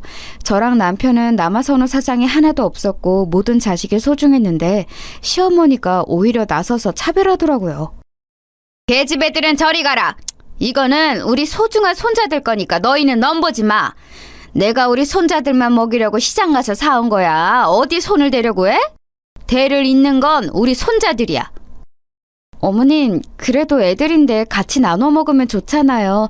이렇게 아들만 챙기면 교육상에도 좋지 않고 또... 시끄럽다. 내가 내 돈으로 우리 손자들만 먹이겠다는데 뭐가 말이 많아? 너는 가서 빨리 밥이나 해. 곧 너희 시아버지랑 남편 올 때잖니. 우리 오남매는 장남, 차남, 그리고 셋째와 넷째는 여자아이고 막내는 남자였어요. 그래서 우리 딸들에게 저는 시어머니 몰래 더 챙겨주고는 했습니다. 이런 시어머니와 같이 살며 저는 나중에 만약 며느리가 생긴다면 진짜 잘해줘야겠다고 생각했어요. 그래도 남편과 시아버지는 저에게 시어머니처럼 못되게 굴지는 않았으니 그나마 버텼는데 그것도 오래가지 않았습니다. 왜냐하면 우리 가족에 불행이 찾아왔거든요. 그날은 천둥 번개가 치고 아주 비가 많이 내리던 날이었습니다. 보통 이러면 절대 배를 띄우지 않아요. 그런데 시아버지가 그날 유독 고집을 부리셨습니다. 이 정도는 괜찮다. 내가 바다에 나간 게 하루 이틀이야? 나한테 딸린 식구가 몇인데 가서 생선 한 마리라도 더 잡아서 가족들 먹여 살려야지. 걱정하지 말고 들어가라. 오래 안 있을 거야. 금방 올 거니까 걱정하지 마. 아버지 안 돼요. 그러면 저도 데려가세요. 혼자 이 날씨에 아버지를 바다로 보내는 것은 제가 용납 못해요. 여보, 어머니, 저 아버지랑 같이 다녀올게요. 보니까 비가 곧 그칠 수도 있을 것 같아요. 딱 보니까 안 돼. 가지마, 어? 지금 비가 이렇게 내리는 거 보면 분명 배가 뒤집힐 거야. 여보, 돌아와. 안 돼. 얘, 넌 뭐 하고 있는 거야? 빨리 네 시아버지랑 남편을 말려야지. 비가 너무 많이 내려 시야 확보도 어려웠는데 시아버지는 굳이 배를 타고 나가셨어요. 그런 시아버지를 혼자 보낼 수 없다고 남편은 따라갔고 시어머니는 말리셨죠. 저는 그날따라 유독 보채는 막내를 달래느라 정신도 없었고 무엇보다 시아버지의 고집을 아는 상태였습니다. 시아버지는 마음먹은 것은 반드시 해야 하는 분이셨거든요. 그래서 말려도 듣지 않는다는 것을 이미 알고 있었습니다. 그렇게 시아버지와 남편을 보내고 저도 당연히 마음이 편치 않았어요. 어떡하지? 비가 도저히 그치질 않네. 이러다 배가 뒤집힐 것 같은데. 저기 박 선장님, 지금 우리 시아버지랑 남편이 바다로 갔는데 돌아오라고 해야지 않을까요? 이 날씨에 배를 타고 바다로 갔다고? 목숨이 두 개야? 무슨 정신으로 그런 거야? 애초에 나가게 하지 말았어야지. 아이고, 그 양반 또 고집 부렸네. 죽고 싶어 환장한 게 아니라면 나가면 안 돼. 어떡하니 어떡해. 그러게 너는 왜 옆에서 보고만 있던 거야? 이러다 내 남편하고 아들 죽으면 다 너 때문이야. 알겠어? 하여간 도움이 안 돼.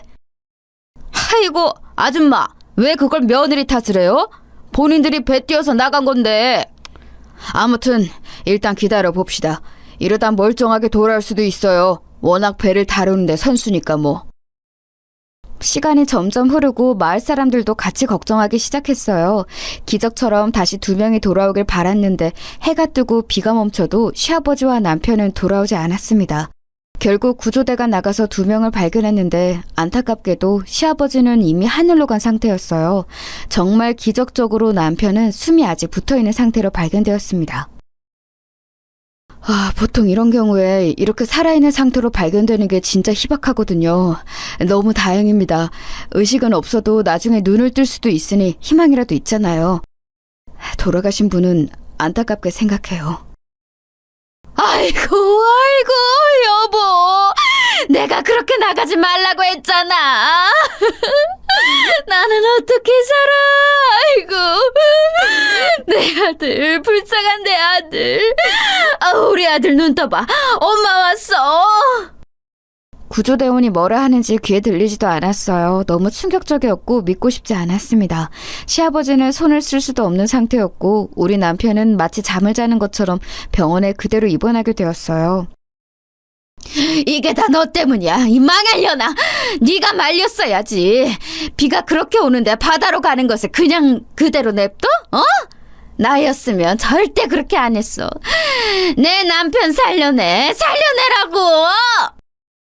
아유, 왜 이러세요? 며느리가 무슨 잘못을 얼마나 했다고. 갑자기 혼자 5명이나 되는 아이들을 키워야 하는데 거기다 대고 이러면 어떡해요. 그리고 바다로 나간 것은 본인들의 의지였잖아요. 너무 뭐라고 하지 마세요. 당신이 뭘 알아? 저리 안 꺼져? 남의 집에는 왜 와서 난리야? 우리 집 일에 신경 끄고 갈 길 가. 내 남편 살려낼 거 아니면 꺼져. 시어머니는 우리 가족의 불행을 다 제 탓으로 돌렸어요. 이웃들이 말릴 정도로 저에게 심하게 뭐라고 했는데 막상 제 귀에는 들리지도 않았습니다. 저는 누구의 탓도 할 생각이 없었어요. 아니, 할 수가 없었습니다.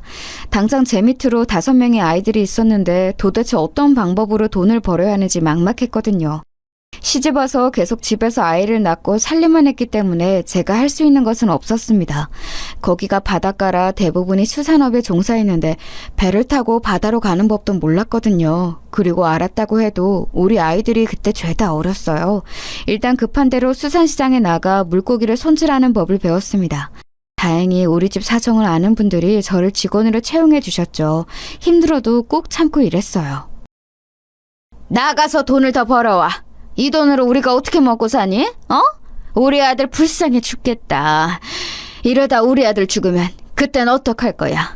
내 새끼 병원비랑 우리 손자들 식비가 부족하잖아. 나가서 돈을 더 벌어오라고. 어머니, 저도 참을 만큼 참았어요. 제가 죽어라 밖에서 돈 벌어오는 거 모르세요? 아시잖아요. 동네 사람들도 저보고 안쓰럽다고 하는데 어머니는 왜 그러세요? 뭐? 네가 지금 집안의 남자들이 이 모양이 됐다고 시어머니를 우습게 하는 거냐?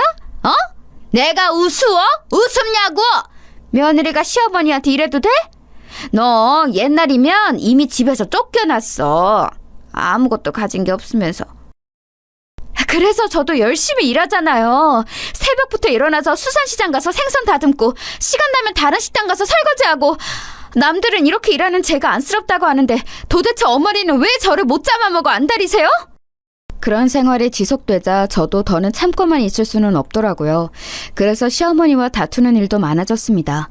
잠도 줄이고 밥도 안 먹어가며 이랬는데 돌아오는 것은 시어머니의 구박이었으니 저도 속상했어요. 시어머니는 제가 지지 않고 대응하자 더 분노하셨죠. 집안 분위기가 이러니 아이들도 눈치를 많이 보기 시작했어요. 저는 그래서 아직도 우리 오남매에게 미안한 부분이 이거랍니다. 어머니, 현수가 체육을 포기한다고 하더라고요.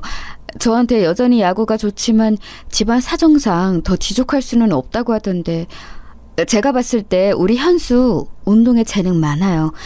이대로 시기 놓치면 평생 후회할 것 같습니다. 저도 우리 장남이 야구에 재능이 아주 많다는 것은 알아요. 그런데 선생님도 아시잖아요. 우리 집이 지금 사정이 너무 안 좋아요. 애들 학비도 겨우 내고 밥도 겨우 먹이고 있어요.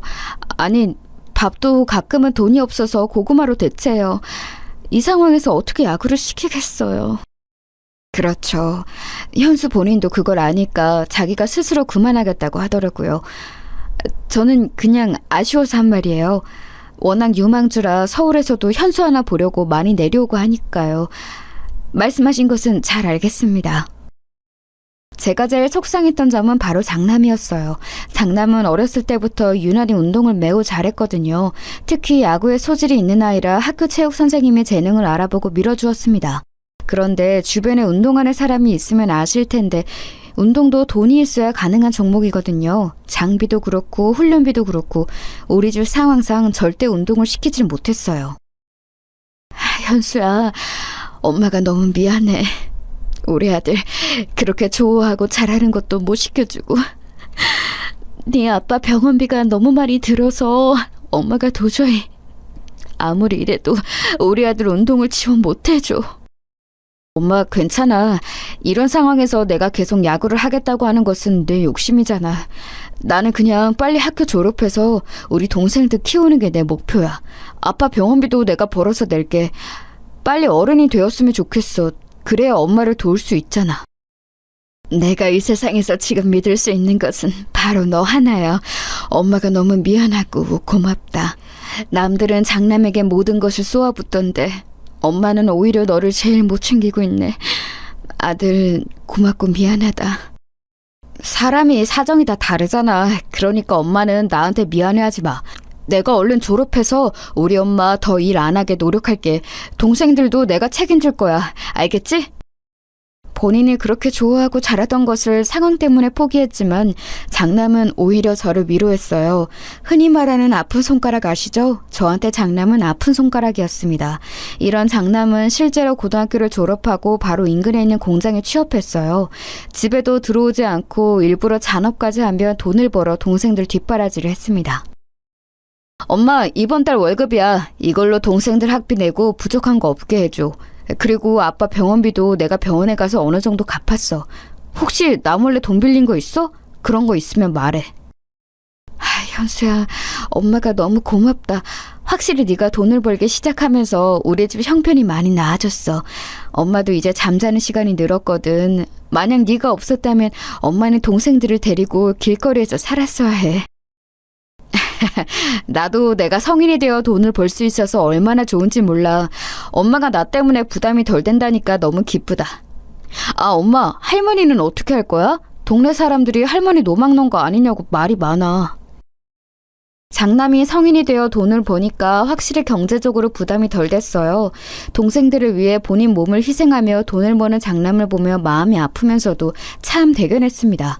하지만 제 인생은 도대체 왜 이렇게 험난할까요? 이제 겨우 숨통이 트이나 싶었더니 시어머니가 말 그대로 노망이 났습니다. 내 남편, 저기요, 우리 남편 못 봤어요? 우리 남편은 바다로 갔나? 아닌가? 죽은 거 아니야. 우리 남편은 안 죽었어. 뭘 봐? 뭘 보냐고? 시어머니는 말도 안 되는 헛소리를 마구하며 동네를 돌아다녔어요. 워낙 좁은 동네라 서로가 아는 사이였는데 주민들은 우리 집에 와서 저에게 뭐라 하기 시작했습니다. 아니, 그쪽 집 사정 안타까운 건 나도 알지. 그런데 할머니 단속을 좀 했으면 좋겠어요. 내가 우리 집 앞을 무서워서 못 다니겠다니까. 저렇게 허공을 보면서 막 혼자 웃고 우는데 무서워 죽겠어. 나도 무서워서 왔어요. 아니, 혼자 저러면 누가 뭐라고 하나? 왜 지나가는 사람들한테 시비를 걸어? 심지어 아이들한테도 그러더라고. 우리 아들한테는 갑자기 본인 아들이라고 병원에 있는 사람이 내 아들이래. 말이 돼? 그러셨구나. 죄송해요.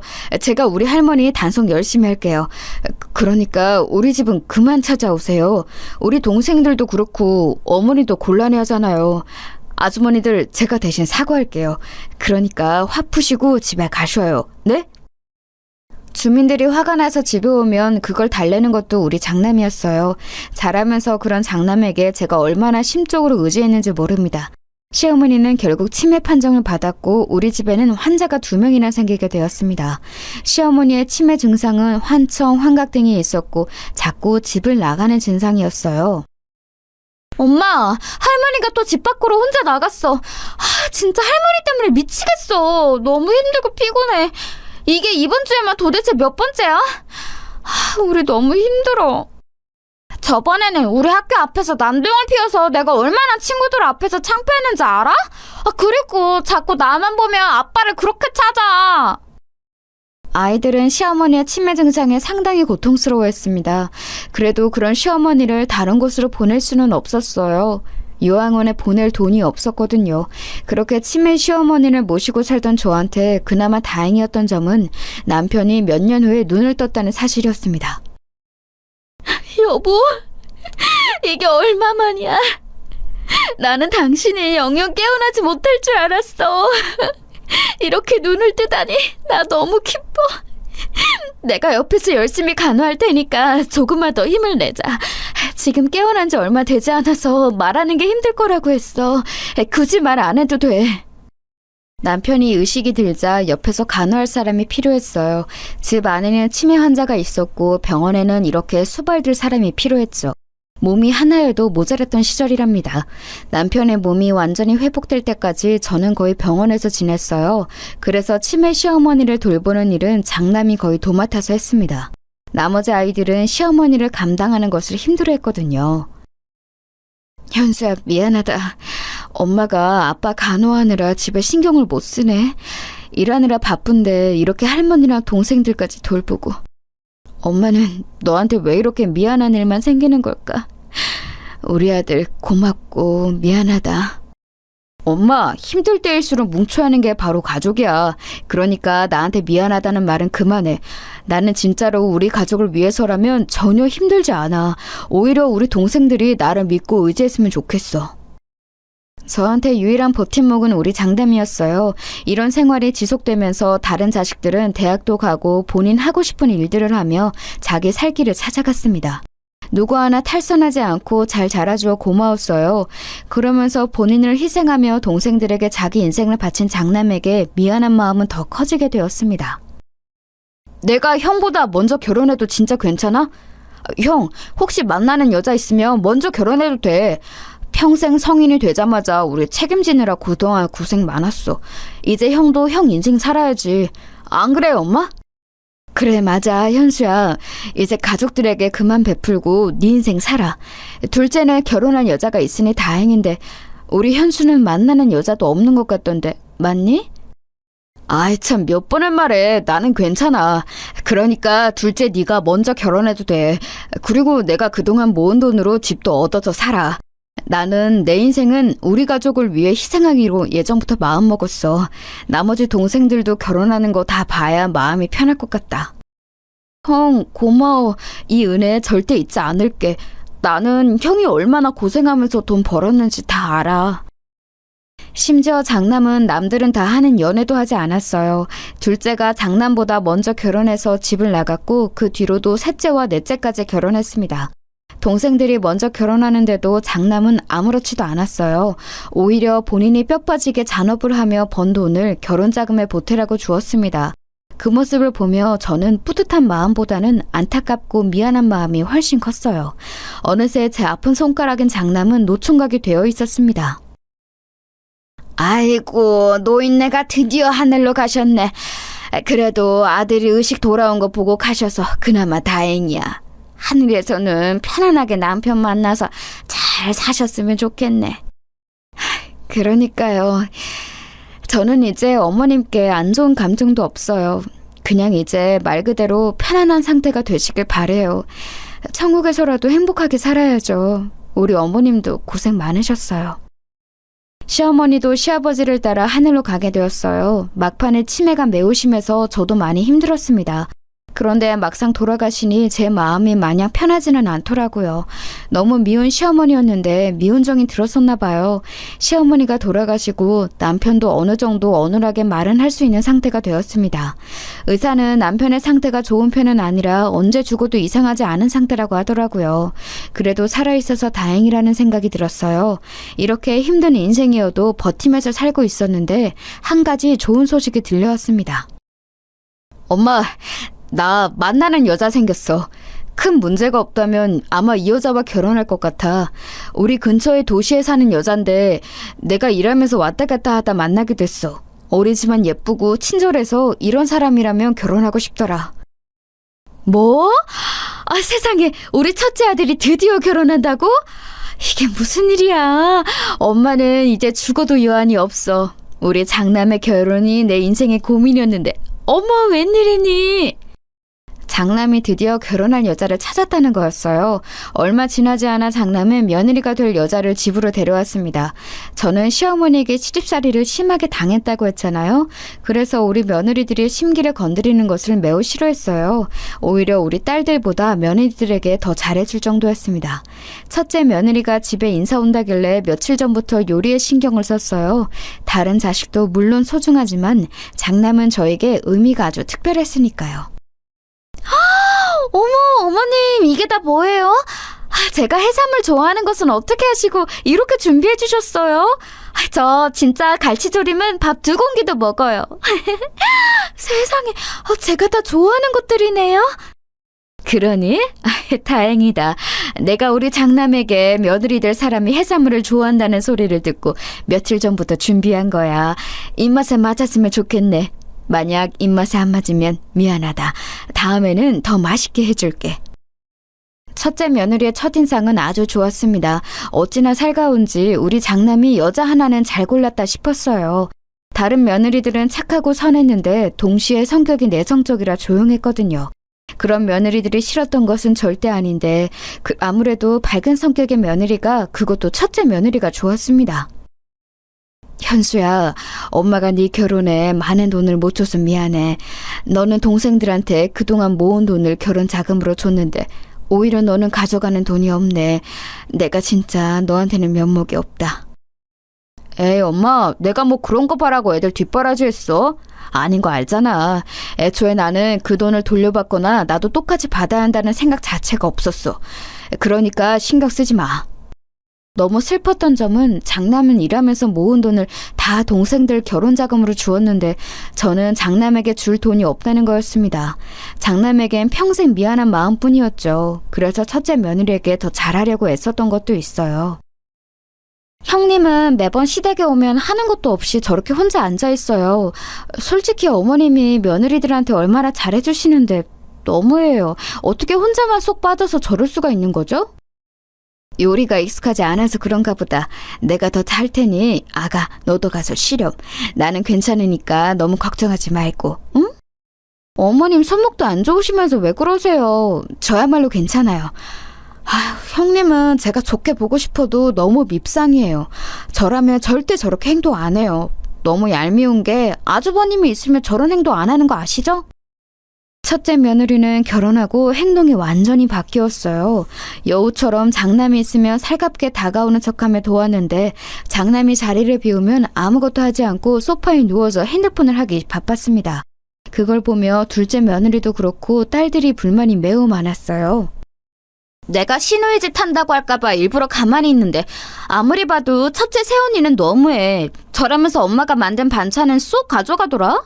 어떻게 사람이 저러니? 아휴. 너무 뭐라고 하지 마. 그래도 너희 오빠랑 결혼해서 사는 사람이잖아. 그러니까 싫어도 티 절대 내지 마. 너희를 오빠를 봐서라도. 알겠어? 나도 당연히 오빠 생각해서 가만히 있는 거지. 우리 오빠가 평생 연애라고는 안 하고 우리를 위해 살아서 저런 여우 같은 여자한테 홀랑 속은 거지. 진짜 순진해서 걱정이야. 차라리 좀 놀 거 다 놀았으면 얼마나 좋아? 너의 오빠가 워낙 우리를 위해 살아서 그렇지. 엄마도 너희 새언니가 완전히 마음에 드는 것은 절대 아니야. 그냥 장남 얼굴을 봐서 참는 거야. 장남은 젊은 시절을 다 우리 가족을 위해 바쳐서 여자에 있어서는 문외한이었거든요. 그래도 본인은 만족하며 사는 것 같아 첫째 며느리에게는 전혀 티를 내지 않았습니다. 그러다 사건이 하나 발생했어요. 의식을 차린 후 병원에 계속 입원해 있던 남편이 하늘로 가게 되었습니다. 워낙 오래 입원해서 건강이 안 좋았고 예견된 일이었지만 당연히 슬펐어요. 그렇게 남편이 죽고 제 앞으로 사망보험금이 나왔습니다. 막내까지 결혼하고 다 나가서 살기 시작하니 집에는 저만 혼자 남게 되었어요. 시집 오고 계속 이 집에서 살았는데 시부모님은 다 돌아가시고 남편도 죽고 아이들도 결혼해서 나가니 저만 남았더라고요. 그러면서 저는 심하게 외로움을 타기 시작했어요. 미워도 미운 정이 차라리 낫더라고요. 제가 외로워하는 것을 제일 먼저 눈치챈 것은 바로 장남이었습니다. 엄마, 외롭지? 나랑 같이 살자. 내가 아내한테 말했더니 아내도 괜찮대. 나는 엄마가 혼자 그렇게 외롭게 사는 거 원하지 않아. 아유, 됐다. 나는 너희 할머니에게 시집살이를 너무 많이 당해서 며느리들 괴롭히는 것 질색이야. 내가 너희 집에 가면 며느리가 얼마나 괴롭겠어. 내가 그래서 아내한테 말했더니 아내가 오히려 그럼 이 집 팔고 돈 합쳐서 같이 살자고 하던데? 이번 주말에 아내랑 같이 찾아갈 테니까 진지하게 얘기해요, 그럼. 장남은 외로움을 타는 저에게 같이 살자고 얘기하더라고요. 하지만 며느리 눈치가 보여 가기가 싫었습니다. 시어머니를 모시고 살았던 입장이라 얼마나 고통스러운지 알거든요. 그런데 며느리는 장남과 찾아와서 저에게 같이 살자고 오히려 저를 설득했습니다.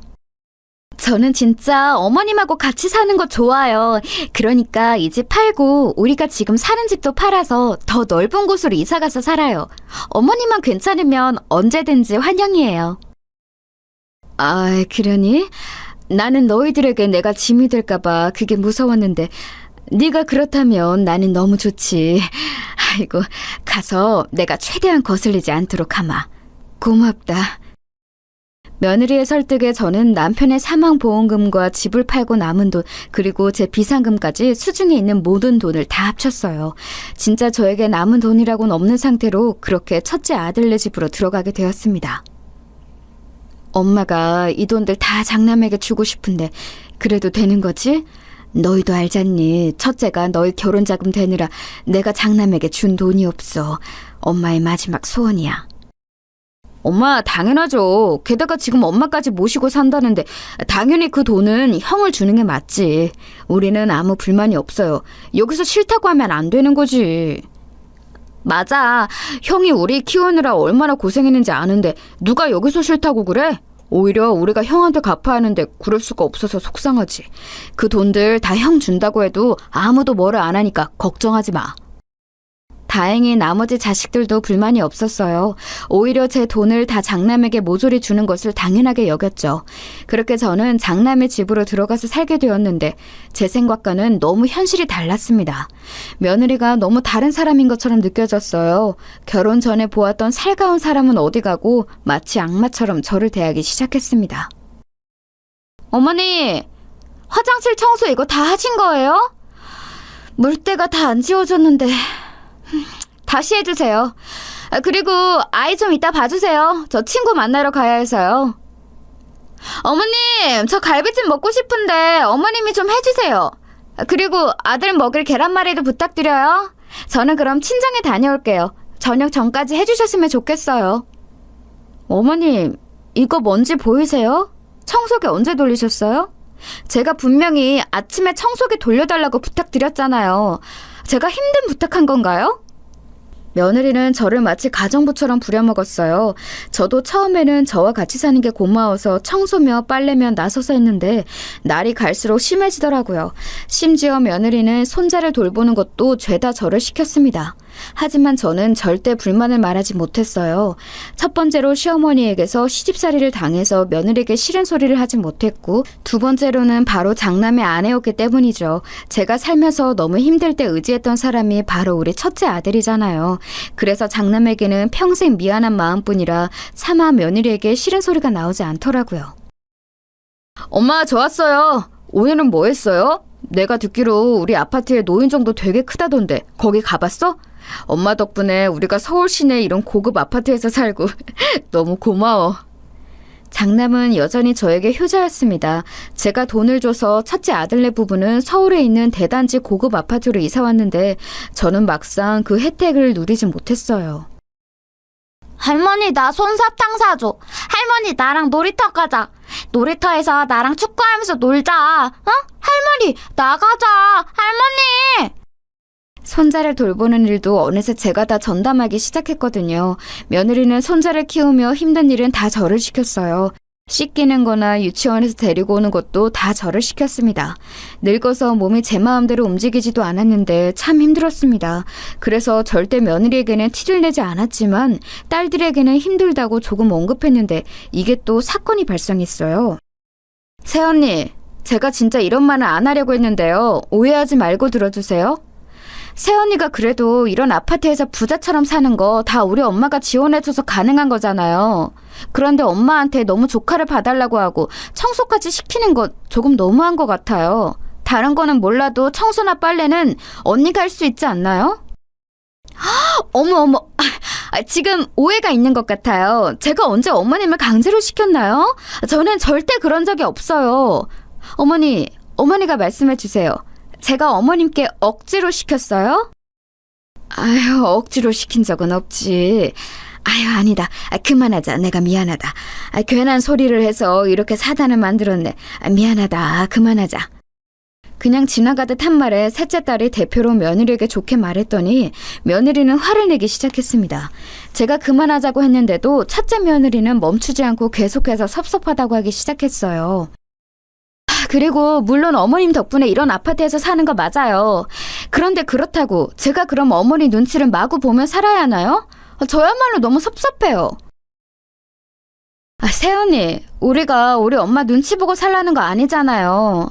오히려 우리는 새언니 편하게 해주려고 애를 쓰는데 일부러 그래서 엄마 모시고 사는 이후로 제가 용돈도 자주 드리고 또 보고 싶어도 덜 찾아오고 있어요. 형님, 우리가 그래도 여자들끼리 좋게 얘기하고 싶어서 이런 자리를 마련했는데 너무 안 좋게 생각하지 마세요. 우리 어머님처럼 며느리들 편히 봐주시는 분이 어디 있어요? 지금 다 편을 먹고 저한테 뭐라고 하잖아요. 어머님도 정말 너무하세요. 이런 불만이 있으면 저한테 얘기하면 되는 것을 왜 이 사단을 만드세요? 어머, 새언니, 왜 우리 엄마한테 그렇게 말해요? 우리가 엄마 모시는 거 고마워서 이제껏 참은 건데. 결국 좋게 얘기하자는 것은 싸움으로 번지게 되었습니다. 제가 결국 첫째 며느리에게 미안하다고 사과하고 일단락되었는데 문제는 그 다음이었어요. 첫째 며느리는 그 이후로 저에게 티가 나게 불만을 표출하기 시작했습니다. 아휴, 늙었으면 그냥 조용히 산속에 있는 게 제일 좋은 건데 요양원이 괜히 있나? 공기 좋은 곳에서 요양하면 자식들도 좋고 본인도 좋은데 말이야.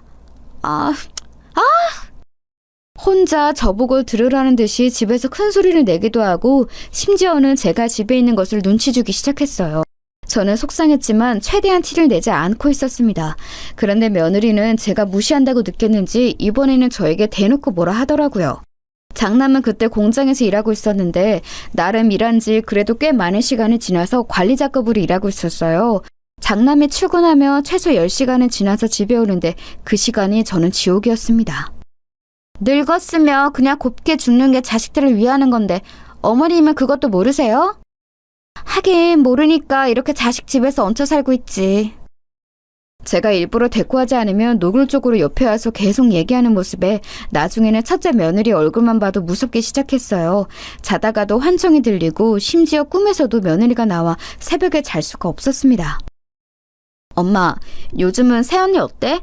저번에 그래도 그렇게 말한 이후로 조금 바뀌기는 했어? 나는 첫째 새언니 집에서 엄마가 같이 사는 게 왜 이렇게 불안한지 모르겠어. 괜찮아. 요즘 그래도 그때 이후로 나한테 잘해주더라. 그러니까 너는 걱정 말고 특히 첫째 새언니한테 아무 말도 하지 마. 알겠지? 엄마는 괜찮아. 괜히 자식들에게 티를 냈다가 저번처럼 크게 싸움이 날까 두려워서 그러지도 못했습니다. 그냥 저만 참으면 될 일이라고 생각했어요. 그러다가 사건이 하나 더 터지게 되었습니다. 제가 그날 손자를 데리고 갔다가 그만 바로 헛디뎌서 넘어지게 되었어요. 손자를 안고 넘어져서 다행히 손자는 다치지 않았습니다. 엄마, 이게 무슨 일이야? 괜찮아? 아유, 안 그래도 몸도 안 좋으면서 왜 손자를 데리러 갔어? 아이고, 속상해라. 내가 일하다 놀라서 바로 뛰어왔어. 의사가 뭐래? 엄마는 괜찮아. 다행히 우리 손자도 다친 곳이 없다더라. 나는 깁스만 조금 하고 있으면 될 것 같대.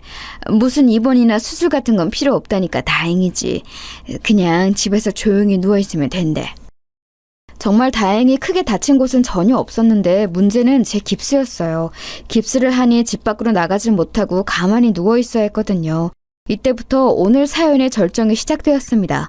크게 다치지는 않았어도 왼쪽 발목과 오른쪽 무릎 그리고 골반뼈가 조금 아파서 한동안 저는 자리에서 움직일 수가 없었어요. 병원에 입원할 정도는 아니고 누워있으면 자연스럽게 회복될 거라 해서 집에서 가만히 있었습니다. 그런데 그러니 저는 당연히 집안일을 할 수가 없었어요. 또 손자를 데리러 가거나 오지도 못했죠. 첫째 며느리는 거기에 불만을 느꼈는지 저에게 심하게 뭐라 불만을 표출했어요. 엄마, 저 왔어요. 오늘은 뭐 좀 먹었어요? 입맛이 없다고 아무것도 안 먹었다며. 배고프지 않아? 죽이나 과일 같은 거라도 줄까요? 어머님, 아무것도 드시고 싶지 않으시다고 했어. 쉬고 싶은 모양이던데. 그러니까 당신도 어머님 괴롭히지 말고 빨리 방에서 나와요.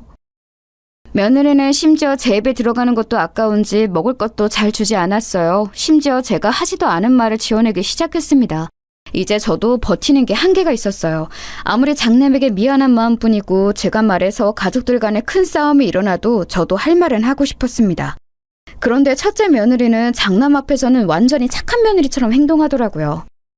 여보, 내가 어머님 모시고 병원 데려갈 테니까 당신은 걱정하지 말고 그냥 출근해요. 어차피 병원까지 거리가 먼 것도 아니니까 모시고 다녀올게. 아, 그래? 당신이 모시고 갈 거야? 그러면 나 너무 고맙지.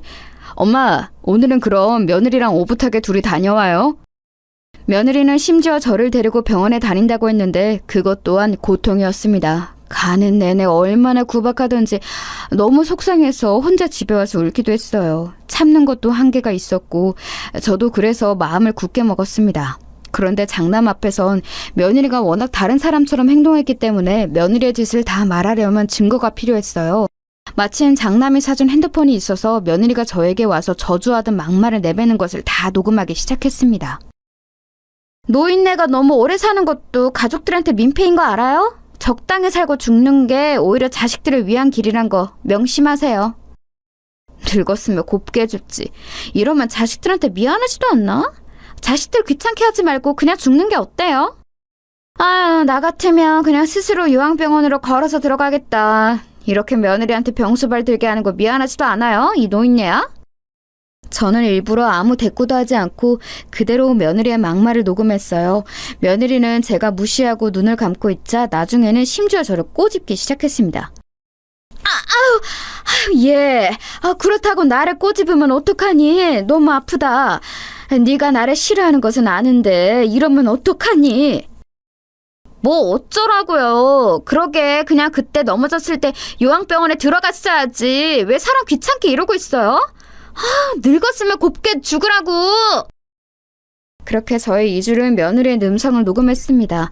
그리고 장남에게 말해서 가족들을 다 불러 모았어요. 저는 제가 이 녹음을 공개하면 당연히 큰일이 일어날 것을 이미 알고 있었습니다. 그런데 더 참을 수는 없었어요. 그래서 가족들이 다 모이자 저는 목소리를 가다듬고 말했습니다. 내가 너희들에게 신세진 것이 많아 그동안 참고 있었다. 특히 너희도 알 텐데 내가 장남에게 참 미안한 게 많아. 어려서부터 우리가 힘들 때 장남이 얼마나 우리를 도왔니. 혼자 고등학교 졸업식도 하기 전에 공장에 가서 일하고. 나는 그때 우리 첫째 아들을 생각하며 눈물밖에 나오질 않아. 그래서 내 아픈 손가락이 장남이기도 하고 최대한 우리 아들의 인생을 더 망치게 하고 싶지 않았어. 제가 여기까지 말하자 자식들은 다 공감하는 표정을 지었어요. 첫째 며느리만 저를 남몰래 째려보고 있었죠. 그래서 첫째 며느리가 나에게 아무리 못되게 굴어도 최대한 참았는데 도저히 내가 같이 못 살겠다. 지금부터 내가 녹음한 것을 들려줄 테니 판단은 너희가 해라. 이렇게 말하고 바로 핸드폰으로 녹음한 음성을 재생했습니다. 그러자 첫째 며느리의 막말이 가족들의 귀에 꽂히기 시작했죠. 어머, 이게 지금 뭐예요? 당장 멈춰요. 일이 내나요? 언제 녹음했어요? 세상에, 웬일이야? 지금 이게 무슨 소리야? 당신 가만히 있어. 조용히 안 해? 엄마 계속 틀어봐. 세상에, 늙었으면 조용히 죽으라고? 이게 우리 엄마한테 할 소리야? 당신 지금 제정신이야? 우리 엄마가 이런 소리를 들으면 같이 살고 있었던 거야? 나 너무 속상해서 말이 안 나와. 어떻게 세원이는 우리 엄마한테 이럴 수가 있어요? 우리가 엄마 공짜로 돌보겠어요? 매달 그렇게 돈을 줬는데 우리 엄마도 세원이 이런 고급 아파트에 살 수 있게 돈 많이 줬잖아요. 저한테는 앞에서 며느리 노릇은 혼자 다 한다고 온갖 앓는 소리를 다 하더니 뒤에서는 어머니께 이러고 있었던 거예요? 세상에, 어떻게 이렇게 사람이 이래요? 무섭다. 제가 녹음본을 다 재생하자 당연히 식구들은 난리가 나기 시작했습니다. 특히 장남은 화를 주체하지 못하고 몸을 떠며 울기 시작했어요. 당신이 어떻게 이럴 수가 있어? 나는 그것도 모르고 장모님하고 장인어른에게 얼마나 효도하고 있는데? 알면서도 일을 어떻게 이래?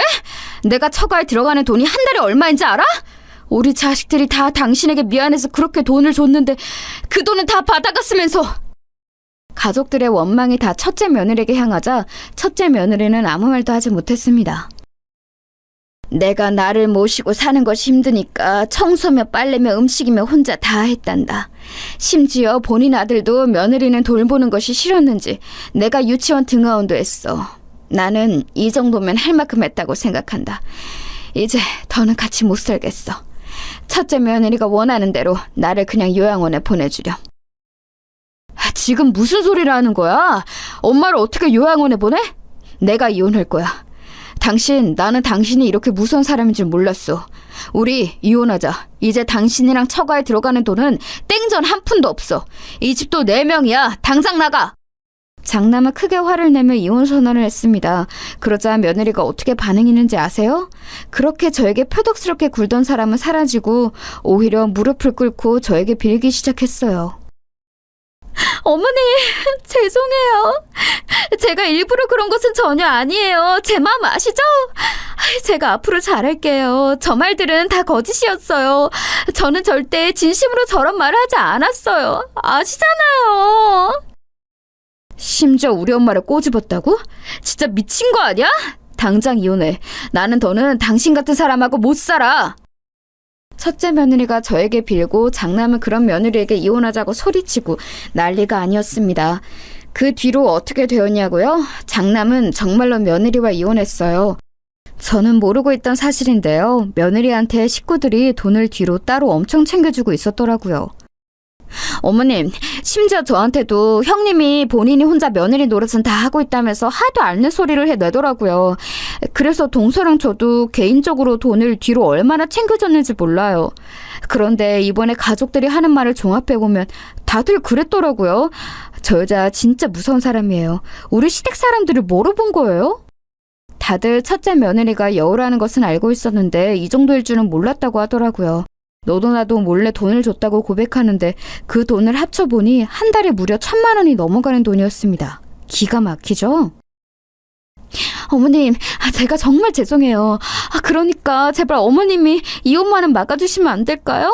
저 지금 진짜 반성하고 있어요. 제가 이렇게 이혼하면 당장 우리 친정은 어떡해요? 제발요. 첫째 며느리는 이혼 소송을 진행하고도 저를 찾아와서 빌기 시작했어요. 제발 용서해달라고 계속 빌었지만 저는 꿈쩍도 하지 않았습니다. 이미 참을 만큼 참았다고 생각했어요. 그 뒤로는 마침내 장남은 이혼에 성공했고 손자도 저와 장남이 키우고 있습니다. 여기까지가 제가 준비한 사연인데 어떻게 들으셨나요? 저는 개인적으로 제 인생이지만 참 다사다난했더라고요. 시어머니부터 첫째 며느리까지 악인도 있었지만 고마운 사람도 참 많았습니다. 앞으로 남은 인생은 장남과 우리 사랑스러운 손자와 행복하게 살도록 하겠습니다. 들어주셔서 정말 감사합니다. 여러분도 행복한 인생 사시길 진심으로 바랄게요. 감사합니다.